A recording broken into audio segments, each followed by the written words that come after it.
പാലക്കാട് കോട്ടായിലെ മണ്ഡലം കമ്മിറ്റി ഓഫീസിനെ ചൊല്ലിയുള്ള തർക്കത്തിൽ പ്രതിഷേധം ശക്തമാക്കി കോൺഗ്രസ്. DCC പ്രസിഡന്റിന്റെ നേതൃത്വത്തിൽ സംഘടിച്ച പാർട്ടി പ്രവർത്തകർ CPIM പിഴുതെറിഞ്ഞ കൊടിമരങ്ങളും കമാനവും പുനഃസ്ഥാപിച്ചു.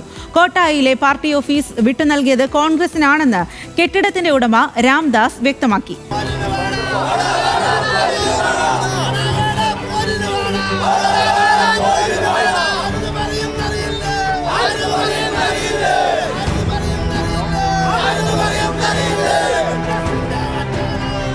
കഴിഞ്ഞ ദിവസം നടന്ന CPIM കോൺഗ്രസ് സംഘർഷങ്ങൾക്ക് പിന്നാലെ രാത്രി വീണ്ടും CPIM പ്രവർത്തകർ ഓഫീസ് പിടിച്ചെടുക്കാനെത്തുമെന്ന് വിവരം ലഭിച്ചതോടെ രാത്രി ഏറെ വൈകിയും കോൺഗ്രസ് പ്രവർത്തകർ ഓഫീസിന് കാവലിരുന്നു.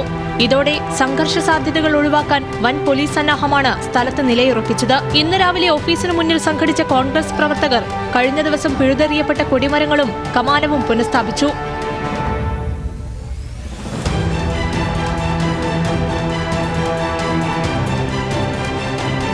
പാർട്ടി ഓഫീസ് കയ്യേറാനുള്ള നീക്കത്തിനെതിരെ തുടർന്നുള്ള ദിവസങ്ങളിലും പ്രതിഷേധവുമായി മുന്നോട്ടു പോകാനാണ് കോൺഗ്രസ് തീരുമാനം. ഇതിന്റെ ഭാഗമായി കോട്ടായിയിൽ സമരപ്പന്തൽ കെട്ടി പാർട്ടി പ്രവർത്തകർ സത്യാഗ്രഹ സമരവും ആരംഭിച്ചു.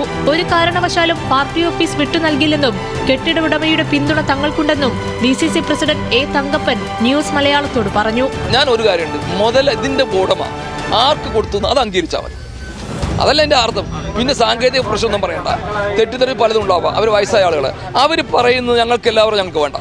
Alathur DYSP N. മുരളീധരന്റെ അനുമതിയോടെയാണ് ഓഫീസ് പിടിച്ചെടുക്കാൻ CPIM നീക്കം നടത്തിയതെന്ന് DCC പ്രസിഡന്റ് ആരോപിച്ചു. ഇതിന്റെ ശബ്ദരേഖകൾ തെളിവായുണ്ടെന്നും CPIM-നെ സുഖിപ്പിക്കാനുള്ള നീക്കമാണ് നടക്കുന്നതെന്നും ആരോപണം. ഞങ്ങളിത് പിടിച്ചെടുക്കേണ്ട കാര്യമില്ല, ഞങ്ങളുടെ ഓഫീസാണ്. അത് ഒരു ചെറിയ ഇതിൽ തെറ്റിദ്ധാരണ മൂലം ഈ പോലീസുകാർ വരും ഞങ്ങളുടെ നിന്ന് മാറ്റി എടുക്കാൻ പോവാണ്. CPIM-മാരെ കൂട്ടുനിൽക്കുന്നത് നിർഭാഗ്യകരമാണ്. കെട്ടിടം വാടകയ്ക്ക് നൽകിയത് കോൺഗ്രസിനാണെന്നും കോൺഗ്രസ് ആയിരുന്നതിനാലാണ് മോഹൻകുമാറിന്റെ പേരിൽ കരാർ എഴുതിയതെന്നും കെട്ടിടത്തിന്റെ ഉടമ രാംദാസ് വ്യക്തമാക്കി. അയാൾ ഒന്ന് ചോദിക്കുമ്പോൾ മണ്ഡലം പ്രസിഡന്റ് ഓഫ് കോൺഗ്രസ് മോഹൻകുമാർ ചോദിക്കുന്നു, നിങ്ങൾ അറിയിച്ചിട്ടില്ല, രാജിവെച്ച കാര്യങ്ങളൊന്നും നിങ്ങൾ അറിയിച്ചിട്ടില്ല? കോൺഗ്രസ് ആണെന്ന് പറഞ്ഞു കൊടുത്താണോ? മുൻ മണ്ഡലം പ്രസിഡന്റ് K. മോഹനൻകുമാർ പാർട്ടി മാറി CPIM-ൽ എത്തിയതോടെയാണ് കോട്ടായിയിലെ കോൺഗ്രസ് മണ്ഡലം കമ്മിറ്റി ഓഫീസ് പിടിച്ചെടുക്കാനുള്ള നീക്കം നടന്നത്. CPIM പ്രവർത്തകർ പാർട്ടി ഓഫീസിൽ അതിക്രമിച്ചു കയറുകയും കെട്ടിടത്തിന് ചുവന്ന പെയിന്റ് അടിക്കുകയും ചെയ്തു. നേതാക്കളുടെ ചിത്രങ്ങൾ സ്ഥാപിച്ച് ഓഫീസ് തങ്ങളുടേതാക്കി മാറ്റാൻ CPIM നീക്കം നടത്തിയെങ്കിലും പോലീസ് വിഷയത്തിൽ ഇടപെടുകയും പ്രതിഷേധവുമായി കോൺഗ്രസ് പ്രവർത്തകർ രംഗത്ത് വരികയും ചെയ്തതോടെ പ്രവർത്തകർ താൽക്കാലികമായി പിൻവാങ്ങുകയായിരുന്നു. ന്യൂസ് മലയാളം, പാലക്കാട്.